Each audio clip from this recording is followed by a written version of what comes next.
నమస్తే రమ్మగారు. నమస్తే జయ. రమ్మగారు, ఏదైనా మంచి చందమామ కథ చెప్తారా? పూర్వమట ఉజ్జయిని నగరంలో గుంజేయుడని ఒక ఏకాకి మనిషి ఒకతను ఉండేవాడు. తను ఏం చేసేవాడంటే అడవికి వెళ్ళి బాగా పచ్చటి గడ్డి కోసుకొచ్చి గుర్రాల వాళ్ళకి అమ్మేవాడు. అమ్మితే రోజు 2.5 అణాల డబ్బులు వచ్చేవాడు. అప్పట్లో అణాలు, అర్ధనాలు, కాణీలు, బేడ, దమ్మిడి అలా ఉండేవి కదా. 2.5 అణాలు ఇచ్చేవాళ్ళు. ఇతను ఏం చేసేవాట, ఒక పాతకాలపు బిందె ఒకటి ఉంటే అతని దగ్గర దానికి ఒక గుడ్డ కట్టి దానికి ఒక చిన్న కంత పెట్టి ఒక అర్ధనా అందులో వేసేవాడు, దాచేవాడు అనమాట. ఈ 2 అణాలతో వాడి తిండి తిప్పలు సరిపోయేవి. ఒక పాతకాలపు పూరి గుడిసె ఒకటి ఉండేది. అలాగా ప్రతిరోజు 2.5 వచ్చేది. పని చేసాడంటే 2.5 అర్ధనా వేయటం, 2 అణాలతోటి తిండి తిప్పలు చూసుకునేవాడు. పెద్దవాడు అయిపోయాడు అతను. ఒకసారి అతనికి తెలిసింది, తను ఏ బిందె అయితే పెట్టాడో ఆ బిందె నిండా ఉన్నాయి అర్ధనాలు. చూస్తే ఫుల్గా వచ్చేసింది. ఆశ్చర్యపడి, ఏమిటి ఇన్ని డబ్బులు ఉన్నాయి నా దగ్గర?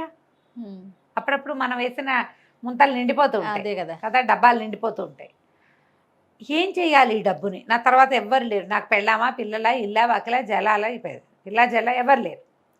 ఈ డబ్బంతా ఏం చేయాలి అని ఆలోచించాడు. యాక్చువల్గా అట్లాంటివి 2-3 బిందెలైనాయి, పాత కుండలు. ఆలోచిస్తూ పడుకున్నట్ట ఒకనాటి రాత్రి. పడుకుంటే తెల్లవారుజామున తనకి చక్కటి పిల్ల ఒకటి కల్లో కనపడే స్పష్టంగా. ఒక అందమైన అమ్మాయి, ఒక 16-17 సంవత్సరాల పిల్ల. ఏదో రాకుమార్ తల్లినే కనపడింది. అన్నాడు పొద్దున అతనికి అనిపించింది, ఆహాహా, ఏనాడు స్త్రీలు కల్లోకి వచ్చి ఎరగనే నేను, ఇలాంటి కాలం ఎందుకు వచ్చింది అని ఆలోచించి ఏం చేశాడట, మొత్తం తన దగ్గర ఉన్న డబ్బులన్నీ అర్ధనాలు ఒక పెద్ద గోను సంచిలో పోసుకుని ఆ సంచి భుజాన్ని వేసుకుని ఒక నగల వర్తకుడి దగ్గరికి వెళ్ళాడు. మొత్తం ఆ సంచి ఆయన దగ్గర బోలిచ్చాడు. ఇంత మేర అయింది అది, ఇంత పెద్ద కుప్ప అయింది. అయ్యా, జీవితకాలం అంతా సంపాదించిన డబ్బులండి, వీటిని లెక్కింపించి ఏదైనా ఒక నగో నాణ్యమో ఇప్పించండి నాకు. సరేనన్నాడు వర్తకుడు. ఆ కాలంలో చిచ్చి పొమ్మంటాలు అలాంటివి లేవమ్మా, అందరూ మనుషులు మంచివాళ్ళు. ఆయన 4 గుమాస్తాలను పెట్టి వీటిని లెక్క పెట్టండి అంటే అన్నీ అర్ధనాలేగా, లెక్కపెట్టి మొత్తానికి ఇంత అమౌంట్ అని తేల్చారు. ఓ రోజంతా లెక్కెట్టి ఆయన ఏమన్నాడు, ఆ సాయంత్రానికి ఆ వర్తకుడు కొన్ని రత్నహారాలు, కొన్ని కంకణాలు, రత్నాలు పొదిగినవి తీసుకొచ్చి పెట్టాడు. ఇవి వస్తాయి, వీటిలలో ఏదైనా ఒకటి తీసుకో నువ్వు ఈ డబ్బులకి అంటే.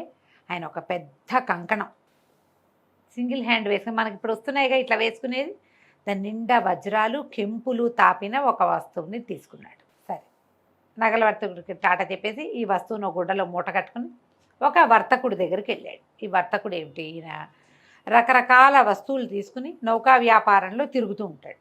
ఆయన దగ్గరికి వెళ్ళి, అయ్యా, ఒక మహాసౌందర్యవతి 16-17 ఏళ్ల కన్యామణి ఎవరైనా మీ ఎరికన ఉందా? మీరు ఇన్ని దేశాలు తిరుగుతారు కదా అంటే, లేకపోవటం ఏమిటి, సౌగోర దేశపు రాజకుమార్తెకి 16-17 పిల్ల, చాలా అందగత్తె. ఆవిడని అమ్మాయిని గురించి చాలా ప్రత్యేకంగా చెప్పుకుంటారు, చాలా బుద్ధిమంతురాలంటే. ఇతను ఏం చేశాడు, ఆ కంకణం తీసి ఆయన చేతిలో పెట్టాడు. ఆ అమ్మాయికి ఈ వస్తువు ఇవ్వండి, నేను ఇచ్చినట్టు చెప్పద్దు, నా పేరక్కర్లా, ఇచ్చేయండి బహుమతిగా ఆ పాపకి అని చెప్పాడు. ఇతను ఒప్పుకున్నాడు. ఈ వర్తకుడు ఒప్పుకొని బయలుదేరి వెళ్ళాడు. 3 నెలల్లోనో 4 నెలలకో సౌగోర దేశం చేరాడు. చేరాక యువరాణికి, ఇప్పుడు ఈ వర్తకులు పై ఊళ్ళ నుంచి వచ్చేవాళ్ళు తెస్తారు నగలు, నాణ్యాలు, కొన్ని చించి రంబరాలు, తర్వాత ఏమో సుగంధ ద్రవ్యాలు, రాళ్ళు రప్పలు, నగలు నాణ్యాలు పట్టుకెళ్లే వాళ్ళు కూడా ఉంటారు. వర్తకుడు వస్తానని కబురు పెడితే ఆ సౌగోర దేశపు యువరాణి సరేనని ఈయన ఈ వస్త్రంలో చుట్టున్న ఈ కంకణాన్ని ఆ అమ్మాయికి బహుమతిగా ఇచ్చాడు. మీకు బహుమతిగా ఒకళ్ళు పంపించారంటే ఆవిడ ఆశ్చర్యపోయింది. అదేమిటి ఎంత బాగుందో అని తీసి చేతికేసుకుంటే కరెక్ట్గా అమరింది. అతను 16-17 ఏళ్ళ అమ్మాయికి పట్టాలనే కొన్నాడు దాన్ని. పిల్లకి చక్కగా సరిపోయింది. ఎంతో బాగుంది, ఇలాంటిది ఎప్పటి నుంచో చేయిద్దాం అనుకుంటున్నా, మోడల్ సరైంది దొరక్క మానేశాను, నాకు ఖర్చుగా నేను ఎట్టాడిది ఊహించానో అట్టాడితే తెచ్చావు. ఆయన ఎవరు మహానుభావుడు అంటే, పేరెందుకమ్మా, ఎవరో అజ్ఞాత వ్యక్తి అనుకోండి, మీకు బహుమతిగా పంపించమన్నారు, ఇవ్వమన్నారు, ఇచ్చాను అంతేనన్నాడు. ఏమైంది, అదేమిటి అట్లా ఎట్లా తీసుకుంటాం, ఏదైనా ఒక గిఫ్ట్ వస్తే వాళ్ళకి ఏమైనా ఇవ్వద్దు, ఏదైనా ఇస్తానని బలవంత పెట్టి చీనాంబరాలట, ఒక ఒంటె మోయగలిగినన్ని చీనాంబరాలతోటి ఒంటెని ఇతనికి ఇచ్చింది. చీనాంబరాలు అంటే చీనాంబరాలు అంటే వస్త్రాలు, పట్టుబట్టలు. ఆహా. చీనాంబరాలు అంటారు. చీనీ అంటే చైనీస్ అనమాట, చైనా ఆహా. సిల్క్. ఓకే. ఇచ్చింది. ఇచ్చి వర్తకుడికి కొంత డబ్బు ఇచ్చింది, ఇవి పట్టుకెళ్తాను, ఇది ఆయనకు అప్పచెప్పువాను. ఈ వర్తకుడు 3 నెలలు ప్రయాణం చేసి వచ్చి గుంజేయుడి దగ్గర పెట్టాడు అవి ఉంటేనే ఆ బట్టల్ని. గుంజేయుడు నిర్ఘాంతపడి, నేనేం చేసుకుంటానయ్యా, గడ్డి కోసుకొచ్చేవాడిని ముసలాడిని, ఈ బట్టలన్నీ నేనేం చేసుకుంటా అంటే, చొక్కాలు కుడితే బాగుంటాయి, అంగరఖాలు కుడితే బాగుంటాయి ఈ బట్టలతోటి అని చెప్పాడు వర్తకుడు. ఇతను అన్నాడు, అయితే అట్లాంటి బట్టలు వేసుకోగలిగేవాడు ఎవడైనా మంచివాడు ఉన్నాడని నీ దృష్టిలో అంటే, ఆ లేకేమి, దక్షిణాపథంలో ఇంట్లో మన విదర్భ రాజ్యానికి చెందిన రాజకుమారుడు, ఆయన భలే అందగాడు, ఆయన బట్టలు ఎంత బాగుంటాయో, ఆయనకైతే ఈ బట్టలు బాగుంటాయి అన్నాడు. ఇకనేమి ఈ బట్టలు తీసిపోయి ఆయనకి ఇచ్చి, ఎవరిచ్చారో చెప్పద్దు అంతే, అంతకంటే ఏముంది, ఆనంగానే ఒప్పుకున్నాడు. మళ్ళీ అతను బయలుదేరి వ్యాపారస్తుడు వెళ్ళేటప్పుడు విదర్భ రాజ్యానికి వెళ్ళి విదర్భ రాజకుమారుడికి ఈ ఒంటి మీద ఉన్న వస్త్రాలన్నీ ఆయనకి ఇచ్చాడు. ఆయన వస్త్రాలన్నీ చూసుకుని ఆశ్చర్యపోయి, అబ్బో ఎప్పటి నుంచో ఇవి తెప్పించాలని చూస్తున్నాము, నువ్వు భలే తెచ్చావు, ఎవరు పంపారు అంటే, ఎవరోనండి, వాళ్ళు పేదగా పేరు చెప్పడానికి ఇష్టపడలేదు, తీసుకోండి పర్వాలేదా. ఆయన అట్లా ఎట్లా తీసుకుంటాము, ఎవరివైనా వస్తువులు అలా బాగోదు, మరి చూద్దాం అని ఓ పూట చూసి టైలర్లను పిలిచి ఆ బట్టలు కుట్టించి, ఇహా ఎంతో బాగున్నాయని ఈ వ్యాపారస్తుడికి 12 ఉత్తమ జాతి అశ్వాలను ఇచ్చాడు, ఆయనకి అప్పచెప్పాను. ఆ గుర్రాలని ఎక్కించుకుని పడవ మీద వ్యాపారస్తుడు మళ్ళీ ఉజ్జయినికి వచ్చాడు. గుంజేయుడి ముందు పెట్టాడు. నేనేం చేసుకుంటానయ్యా గుర్రాలు అన్నాడు. గుర్రాలకి గడ్డి కోసుకొచ్చేవాడిని నేను, ఇన్ని గుర్రాలు నేనేం చేసుకుంటా. సరే ఓ పని చేయి, ఉత్తమ జాతి అశ్వాలు మళ్ళీ అవి మామూలు కాదు, 2 గుర్రాలు నువ్వు ఉంచుకుని 10 గుర్రాలని సౌగోర దేశపు యువరానికి ఇవ్వు. మళ్ళీ గుర్రాలు మోసుకుపోయాడు వ్యాపారస్తుడు. మళ్ళా వచ్చినాయి, ఆవిడకి కంకణం వచ్చి ఇప్పుడు 10 బ్రహ్మాండమైన గుర్రాలు వచ్చినాయి. గుర్రాలు చూసేసరికి ఆశ్చర్యపోయింది, వాళ్ళకు తక్కువ, సౌగోర దేశంలో గుర్రాలు తక్కువ, చాలా కాస్ట్లీ, వాళ్ళు కొనుక్కుంటారు. సూపర్ గుర్రాలు ఇవి, విదర్భ రాజ్యం నుంచి వచ్చిన గుర్రాలంటే మామూలు కాదు. ఆవిడ ఆశ్చర్యపోయింది, ఇదేమిటి, నాకు అంతఃపురానికి రక్షణగా పంపించారు ఎవరో. ఆవిడ చాలా సంతోషించి ఏం చేసింది, మళ్ళీ ఏవో ఒంటెల మీద అవి మోయగలిగినంత వెండి ఓ 10 ఒంటెల్ని ఇచ్చింది. అక్కడ సౌగోరంలో ఒంటెలు ఉంటాయి, వెండి ఎంత వెండో మొత్తం అంతా మళ్ళీ పడవెక్కింది. మళ్ళీ గుంజేయుడి దగ్గరకు వచ్చినాయి అవి. మనకెందుకు అనేసరికల్లా వ్యాపారస్తుడు అన్నాడు, ఆవిడ నాకు దారి ఖర్చులకి డబ్బిచ్చిందయ్యా యువరాణి, నువ్వేమో చెప్పద్దంటావు, ఇప్పుడు ఏం చేయమన్నావు అనేసరికల్లా, చేయటానికి ఏముంది, ఆల్రెడీ చేసావు కదా, విదర్భ రాజకుమారుడికి పంపే, వీటిని 2 ఉంచుకో నువ్వు అంటే 2 ఒంటెలు, వాటి మీద ఉన్న వెండి వ్యాపారస్తులు తన దారి బత్తానికి ఉంచుకుని మిగిలిన 14 16 ఒంటెలు, ఆవిడ 20 ఒంటెలు ఇచ్చింది, 20 కాదు 60 ఒంటెలు ఇచ్చింది, ఈయన 2 ఒంటెలు ఉంచుకుని 58 ఒంటెలు తీసుకుపోయి విదర్భ రాజ్యంలో అప్పచెప్పాడు. ఆయన ఆశ్చర్యపోయాడు యువరాజు, ఇంత ఖరీదైన బహుమతి, మనకు అసలు ఒంట్లు అక్కడొకటి కనపడతాయి, నెలకోసారి చూస్తే ఒకసారి ఒంటెని చూస్తే గొప్పే, ఇన్ని ఒంటెలా, ఇంత పెద్ద బహుమతి, ఆయన చాలా ఆశ్చర్యపోయాడు. ఈసారి ఏం చేశాడంటే, ఇంత బహుమతి తీసుకుని, వీళ్ళు ఏమనుకుంటున్నారు, అంతకుముందు రాజకుమార్తె తండ్రికి చెప్పింది, ఇలా ఒక బహుమతి పంపించారు, మళ్ళీ ఇవి వచ్చినాయి, ఇప్పుడు ఏం చేయాలో తెలియటం లేదు అంటే, రాజుగారు ఏమన్నాడు, వదిలించుకోవాలి ఈ బహుమతులు ఇచ్చేవాళ్ళని, లేకపోతే వాళ్ళు ఒకటిస్తే మనం 4 ఇవ్వాలి, అందుకని ఆయన ఆ మాట చెప్పాడు. ఈ విదర్భ రాజకుమారుడికి అర్థం కాదు, ఇంత ఖరీదైన బహుమతులు వస్తున్నాయి, ఇంకా గ్రాండ్గా ఇచ్చేసి ఈ బహుమతుల పరంపర ఆపుదామనుకున్నాడు ఆయన.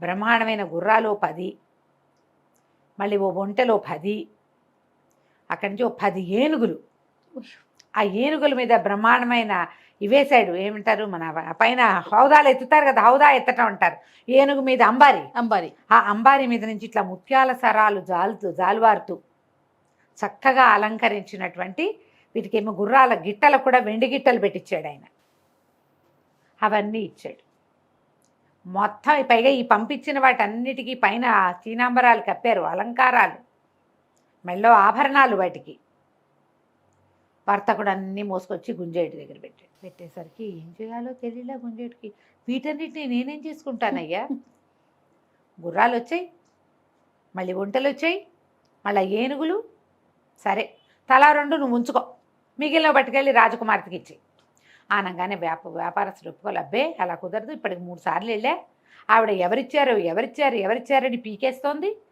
ఎవరో అజ్ఞాత వ్యక్తి అని ఎన్నిసార్లు చెప్పను, ఈసారి వాళ్ళ మొహం చూడ్డానికి నాకు సిగ్గుగా ఉందయ్యా, వాళ్ళు మొహమాట పడుతున్నారు, ఎవరిచ్చారో చెప్పమని అడిగితే ఏం చెప్పాలి, మా ఊళ్ళో గడ్డి కోసుకునే ముసలి గుంజేయుడు ఇచ్చాడని చెప్పమంటావా మరి అనేసరికల్లా గుంజేయుడు ఆలోచించి, ఎందుకు ఇవి ఎక్కడి నుంచి తెచ్చావంటే విదర్భ రాజకుమారుడు ఇచ్చాడని చెప్పు, సరిపోతుందిగా, మన పేరు ఎందుకు మధ్యలో అనగానే సరేనన్నాడు. ఈ మొత్తం ఏనుగులు గుర్రాలు ఒంట్లు వీటి మీద ఉన్న వస్తువులు నగలు నాణ్యాలతో తీసుకుపోయి వ్యాపారస్తుడు సౌగౌర రాజకుమార్తెకి ప్రవేశపెట్టాడు. ఆవిడ పరమాశ్చర్యం పొందిన తండ్రిని పిలిచేసింది, నాన్న ఇవన్నీ చూడను. ఆయన అవన్నీ చూసి ఎక్కడి నుంచి వచ్చాయి ఏమిటి అంటే, ముందే మాట్లాడుకున్నారుగా విదర్భ రాజకుమారుడని. విదర్భ రాజకుమారుడు అనగానే రాజుగారు ఆశ్చర్యపోయాడు. అమ్మాయి నాకు ఒకటి ఉందే, నీ పటాలు అందరికీ పంపాము పెళ్లి చూపుల కోసం, ఈ విదర్భ రాజకుమారుడు నిన్ను ప్రేమించి పెళ్లి చేసుకుందాం అనుకుంటున్నాడు, డైరెక్ట్గా కబురు చేస్తే మనం కాదన్నామనుకో, ఒకవేళ విదర్భ మనకు దూరం, కాదన్నామనుకో పరువు పోతుంది, అందుకని కాదనలేని స్థితి కల్పించడం కోసం ఈ వస్తువులన్నీ పంపిస్తున్నాడు. ఆలోచించుకున్నారు. ఇప్పుడు మనం ఒక వస్తువు చూస్తే దాని మీద మనకు ఐడియాలు వస్తాయి, మన ప్రకారం కదా మనం ఆలోచించుకుంటాం. ఇట్లా కాదు, మనం ఒక పని చేద్దాం, మనం చిన్న తీర్థయాత్ర చేద్దాం, మనమే విదర్భ రాజ్యానికి వెళ్దాం, ఇంత గొప్ప బహుమతులు పెళ్లి సంబంధం కోసం పంపగలిగిన వాడు ఎంత సంపాదన పరుడు అయి ఉంటాడు, పద వెళ్దామని కూతుర్ని వెంబడి పెట్టుకుని చక్కగా పెద్ద దండు వెడలినట్టు వెడలి ఈ పడవల మీద ముందు ఉజ్జయిని వెళ్ళి అక్కడి నుంచి విదర్భకి వెళ్ళారు. విదర్భ రాజ్యానికి వెళ్తే ఫలానా సౌగౌర రాజ్యపు రాజుగారు ఊళ్ళోకి వచ్చాడు అనగానే విదర్భ రాజుగారు ఎదురెళ్ళి పిలుచుకొచ్చాడు. పిలుచుకొస్తే ఆయన ఏమన్నాడు, మీ అబ్బాయి చాలా ప్రేమతోటి పెళ్లి సంబంధం కోసం ఇన్ని వస్తువులు పంపాడండి, మాకేం అభ్యంతరం లేదు, మా అమ్మాయిని కూడా తీసుకొచ్చారు, మీరు సరే అనుకుంటే పిల్లని చూసి పెళ్లి చేసుకోండి అన్నాడు. ఈ విదర్భరాజు గారికి తుది మొదలు అర్థం కాలే, ఏమిటి జరుగుతోంది ఇక్కడ. ఆ పిల్ల చిన్నపిల్ల కాబట్టి రాజకుమార్తె తండ్రికి చెప్పింది, రాకుమారుడు తన ప్రకారం తను చేసేసుకుంటాడు, మగపిల్లాడు కొంచెం స్వతంత్రిస్తాడు కదా. ఆయన ఆశ్చర్యపోయాడు, ఏమిటి మా రాజ్యం నుంచి మీకు బహుమతులు వచ్చాయా, మాకు వాసనైనా రాలేదు, మీ పిల్ల ఫోటోయే చూడలేదు మేమన్నారు. అన్నాక ఉండండి చూద్దామని కుమారుడిని పిలిచి ఈయన సౌగౌర రాజ్యపు రాజుగారు, ఈ అమ్మాయి వారి అమ్మాయి అనగానే ఆ అమ్మాయిని చూసేసరికి ఫ్లాట్ అయిపోయాడు రాజకుమారుడు. ఆ పిల్ల చాలా అందగత్తే, మరి గుంజేయుడు చూశాడు కల్లో అందగత్తైన రాజకుమార్తెని, ఆ అమ్మాయిని చూసేసరికి కొంచెం మెత్తబడిపోయాడు. ఏమిటి నువ్వు ఏవో బహుమతులు పంపావుట, మరి వీళ్ళు ఆ బహుమతులు చూసుకునే పెళ్లి సంబంధం కోసం వచ్చారా నాయన అని తండ్రి చెప్పంగానే, బహుమతులు ముందు నాకు వచ్చాయి అని చెప్పలేకపోయాడు ఆయన. అవునని చేసుకుంటాను పెళ్ళి, నాకేం అభ్యంతరం లేదన్నాడు. అయిందా, సౌగౌర రాజ్యపు రాజకుమార్తెకి విదర్భ రాజకుమారుడికి ధూమ్ధామ్గా పెళ్ళైపోయింది. నువ్వు అవి పంపావు, నేను ఇవి పంపాను, నేను ఇవి పంపించాక నువ్వు అవి పంపావు అని ఇద్దరు మాట్లాడుకున్నారు. చివరికి వాళ్ళకి తెలిసిందేమిటి, ఈ సిల్సిలా తాము మొదలుపెట్టింది కాదు, మొదట ఎవరో మొదలుపెట్టారు. ఆ మొదలుపెట్టిన వాడెవరో ఆవిడికి తెలీదు, ఈయనకి తెలీదు. వీళ్ళిద్దరి పెళ్లికి రాయబారిగా మధ్యలో పనిచేసిన ముసలి గుంజేయుడు మాత్రం గడ్డి కోసుకుంటూ ఇప్పటికీ అర్ధనాలు పోగేసుకుంటూనే ఉన్నాడు. ఆ వ్యాపారస్తులు ఎప్పుడూ మళ్ళీ వీళ్ళని కలవల, ఏమీ లేవు వాళ్ళ దగ్గరికి వెళ్ళేందుకు. వ్యాపారస్తులు ఎవరు, వీళ్ళకి ఆ ఊరికి రోజు వస్తూనే ఉంటారు వ్యాపారులు, వీళ్ళకి ఏం తెలుసు. వాళ్ళిద్దరూ పెళ్లి చేసుకున్నారు, వాళ్ళిద్దరి రాజ్యాల మధ్య పడవలు అవి తిరుగుతుండే. తర్వాత ఎప్పుడో చాలా కాలం తర్వాత వాళ్ళు తెలుసుకుని ఉండొచ్చు, కానీ గుంజేయుడికి మాత్రం తన వల్ల ఇలా వివాహం జరిగిందని ఎప్పటికీ తెలిసే అవకాశం లేదు. అలాగే జరుగుతాయి పెళ్ళిళ్ళు, ఎవరో ఒక కారణం అవుతారు, అలా అవుతుంది కథ కంచికి మనం ఇంటికి. బాగుందండి. నమస్తే.